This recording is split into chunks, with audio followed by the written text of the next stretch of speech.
Bueno amigos, continuamos, les habla Enrique Viana. Gustavo ha tenido que retirarse por razones de trabajo. Vamos a tratar de simplemente redondear algunos temas. Previo a eso voy a hacer un paréntesis. En estos días acaba de salir con fecha del 29 de abril una noticia en la cual el relator para Naciones Unidas en materia de derechos humanos, dice la noticia, el señor John Knox, se reunió con los principales actores uruguayos encargados de fijar las políticas públicas en asuntos medioambientales. Y una de las recomendaciones que el señor Knox hizo fue la siguiente, la voy a leer textualmente. El gobierno uruguayo debería considerar la adopción de un mecanismo nuevo y transversal, tal como la creación de la figura del ombudsman del medio ambiente, quien contaría con autoridad para recibir todos los reclamos ambientales y asegurar que cada uno sea rápidamente evacuado a través de la institución adecuada.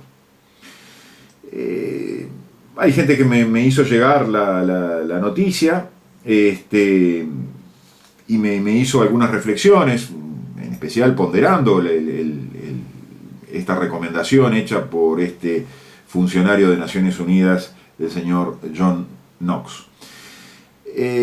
A mí me deja perplejo a veces estas cosas, porque les voy a explicar lo siguiente.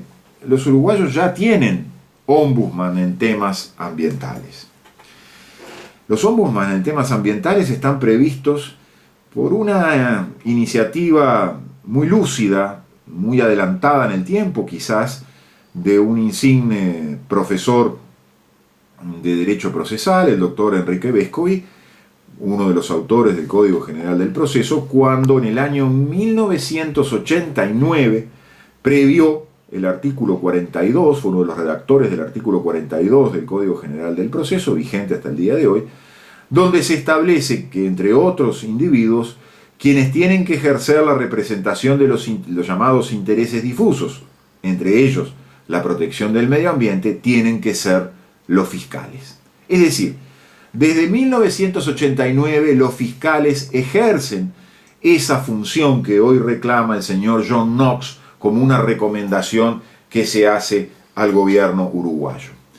Claro, nadie le dijo, no es culpa del señor John Knox, nadie le dijo al señor John Knox que existía este artículo 42 del Código General del Proceso desde 1989. ¿Por qué nadie le dijo que existía este artículo? Bueno, podrá alguien alegar ignorancia. Yo creo que en estos temas no se pueden alegar ignorancia, ¿no? Más de parte de las autoridades del gobierno, con tanto abogado asesorando también al gobierno respectivo. No, ignorancia no se trata. Hay algo mucho más profundo, mucho más crudo que eso.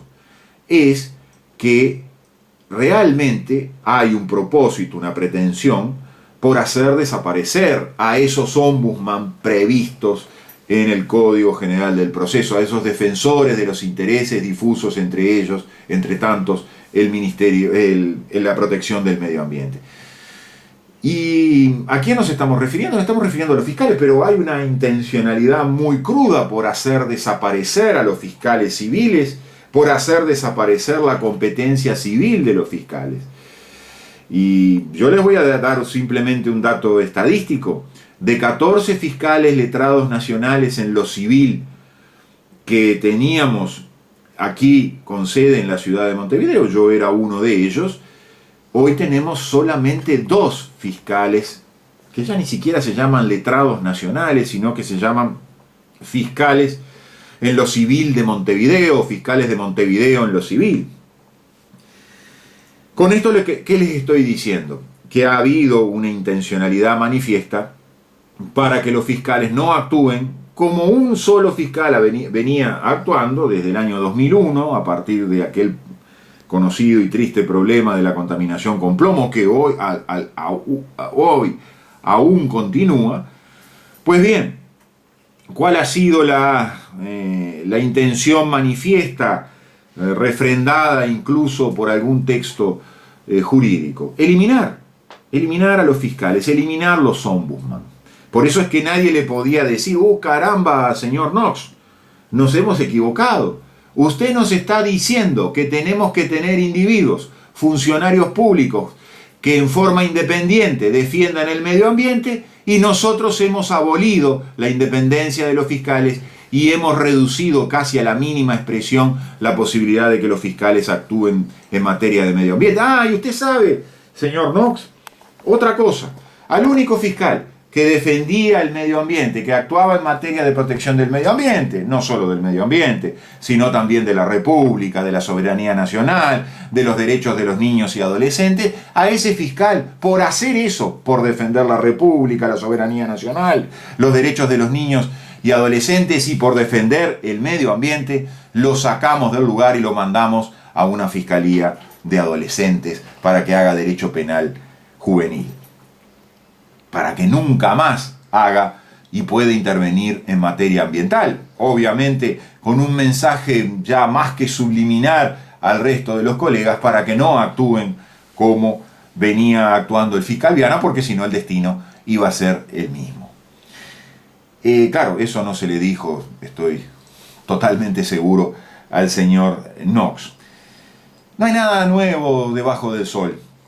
Yo creo entender, como el tiempo me ha dado para entender el derecho, que prácticamente desde aquel código escrito en piedra, que era el código de Hammurabi, de los mandamientos de Moisés y de algunas otras normas o reglas establecidas en la antigüedad, nada nuevo hay en materia de derecho. Fíjense usted que el código de Hammurabi ya establecía las sanciones para los actos de corrupción de los gobernantes.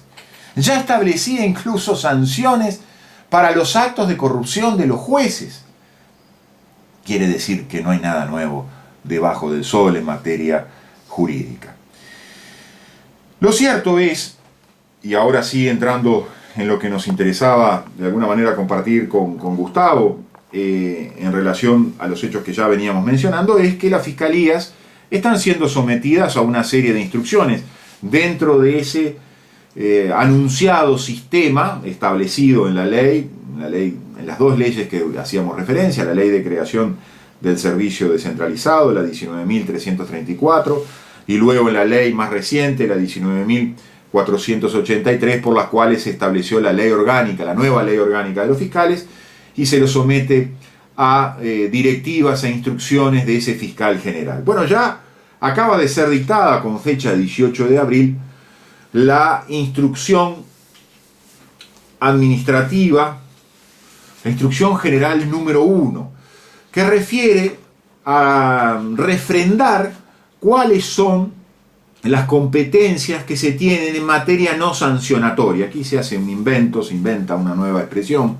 muy común en estos tiempos, para de alguna manera no repetir los mismos mandamientos del código de Hammurabi o de las 12 tablas. Siempre es bueno elegir nuevas palabritas. ¿Qué se quiere decir con la intervención en materia no sancionatoria? La intervención civil. Y se establecen una serie de reglas, algunas basadas en la ley, otras llevándose por delante la ley, en las cuales se les dice a los fiscales qué competencia tienen y qué competencia no tienen en materia civil, para hablar en un idioma comprensible por todos. Curiosamente, esta instrucción, la instrucción número 1, viola el principio de legalidad, porque en algunos de los pronunciamientos, en algunos de los mandatos que se establecen en esta instrucción, se llevan por delante la propia ley, con lo cual la instrucción caería por, o debería caer por ilegítima.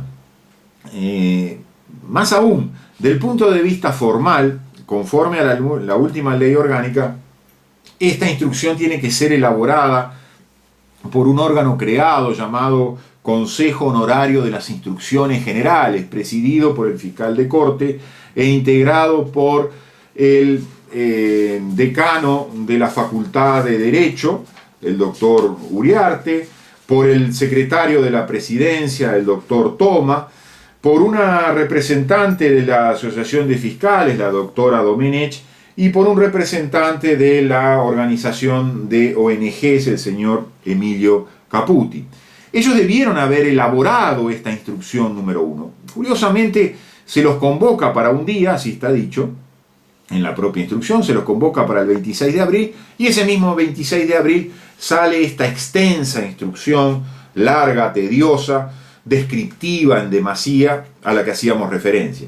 Con lo cual queda claro que el proceso de elaboración entre el fiscal general, la representante de la Asociación de Fiscales, el decano de la Facultad de Derecho, el secretario de la Presidencia y el representante de las ONG, no fue tal. Esto fue elaborado directamente por la Fiscalía de Corte y luego presentado y firmado por unanimidad por todos estos integrantes de este Consejo Honorario. Claro, ahí se plantea otra circunstancia. Si el que tiene que elaborar es el Consejo Honorario, ¿cómo es posible que no elabore el Consejo Honorario, sino que simplemente refrende?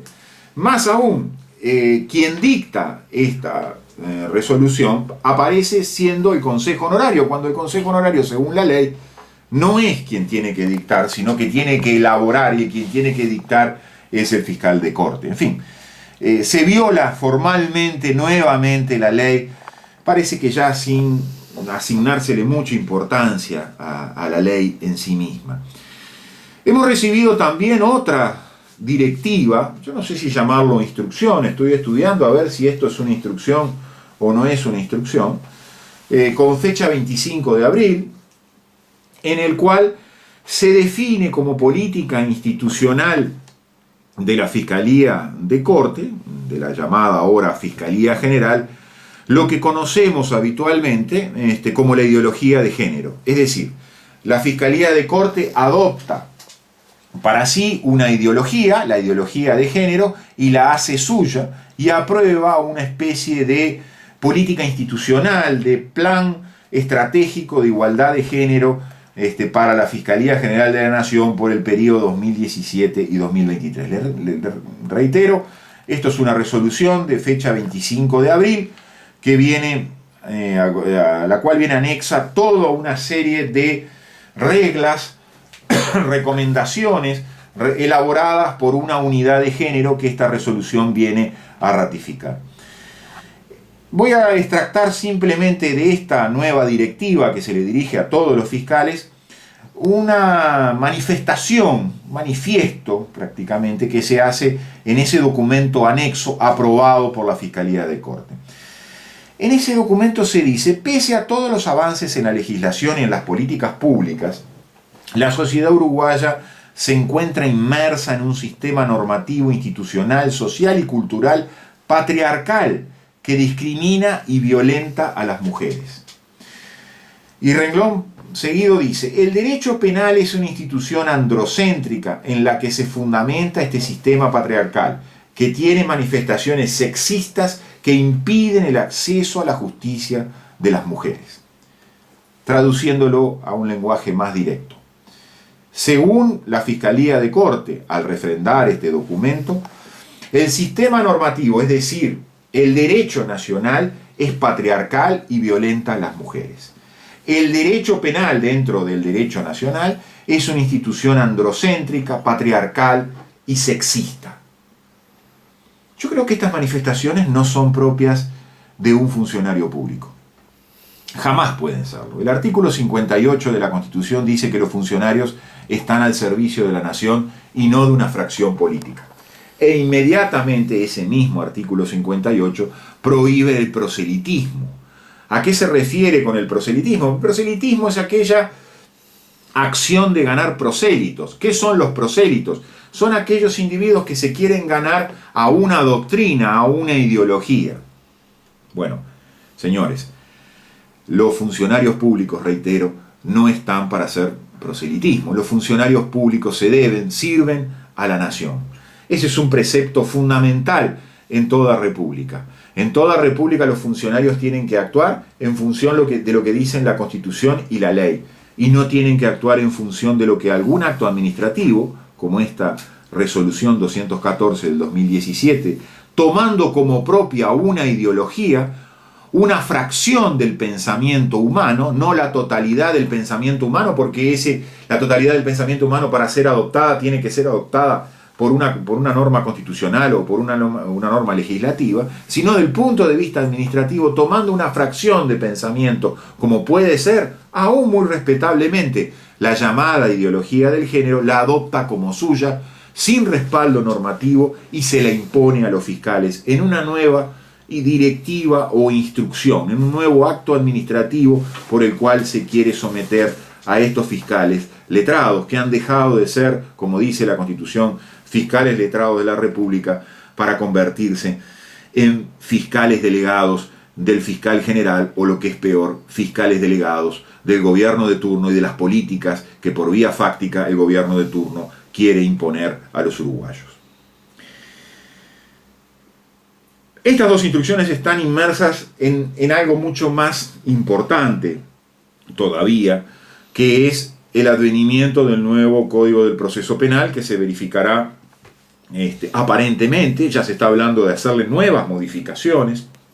Cuando nosotros hablamos con Gustavo de caos, de improvisación, de elementos rudimentarios, de mala redacción de las leyes, de errores de sintaxis, estamos describiendo pequeños síntomas de eso a lo que llamamos el caos, que me perdone el amigo Vega, en el cual ya nos encontramos. No estamos yendo hacia un caos futuro, no. Lamentablemente, y me duele decirlo, ya estamos en el caos. El nuevo Código del Proceso Penal, por segunda o tercera vez entonces, va a ser modificado. Si eso no es demostración de incapacidad del punto de vista doctrinario, del punto de vista académico, del punto de vista legislativo, del punto de vista hasta de los propios operadores, que a último minuto están reclamando porque se están asustando con las cosas que vienen en ese nuevo Código del Proceso Penal, bueno, no sé qué otra cosa se puede referir. Pero en los últimos minutos que nos van quedando, yo quiero hacer una referencia de otro corte relacionada con este nuevo Código del Proceso Penal.